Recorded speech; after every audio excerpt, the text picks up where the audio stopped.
एक जंगल था। उस जंगल में एक शेर भोजन करके आराम कर रहा था। इतने में एक मक्खी उड़ती उड़ती वहां आ पहुंची। शेर ने 2-3 दिनों से स्नान नहीं किया था, इसलिए मक्खी शेर के कान के एकदम पास भिन भिन भिन करने लगी।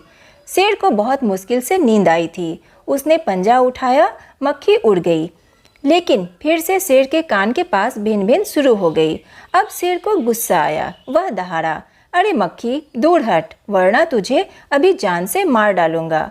मक्खी ने धीरे से कहा, छी छी, जंगल के राजा के मुंह से ऐसी भाषा कहीं शोभा देती है।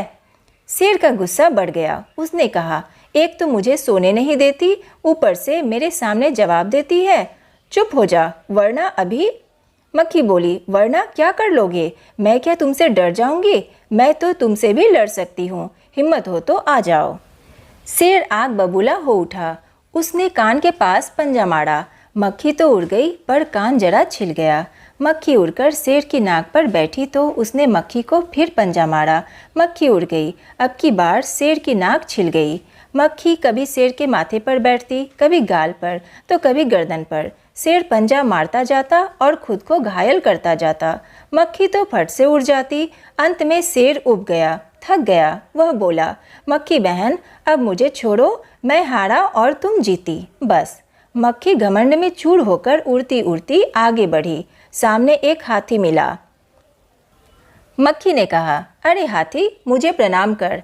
मैंने जंगल के राजा शेर को हराया है, इसलिए जंगल में अब मेरा राज चलेगा। हाथी ने सोचा, इस पागल मक्खी से बहस करने में समय कौन बर्बाद करे।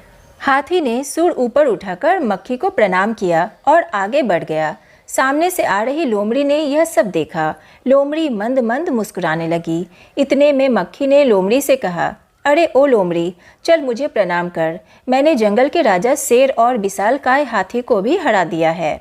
लोमड़ी ने उसे प्रणाम किया, फिर धीरे से बोली, धन्य हो मक्खी रानी, धन्य हो, धन्य है आपका जीवन और धन्य हैं आपके माता पिता। लेकिन मक्खी रानी, उधर वह मकड़ी दिखाई दे रही है ना, वह आपको गाली दे रही थी, उसकी जरा खबर लो ना। यह सुनकर मक्खी गुस्से से लाल हो उठी। मक्खी बोली, उस मकड़ी को तो मैं चुटकी बजाते खत्म कर देती हूँ। यह कहते हुए मक्खी मकड़ी की तरफ झपटी और मकड़ी के जाले में फंस गई। मक्खी जाले से छूटने की ज्यों-ज्यों कोशिश करती गई, त्यों-त्यों और भी अधिक फंसती गई। अंत में वह थक गई, हार गई। यह देखकर लोमड़ी मंद मंद मुस्कुराती हुई वहां से चलती बनी।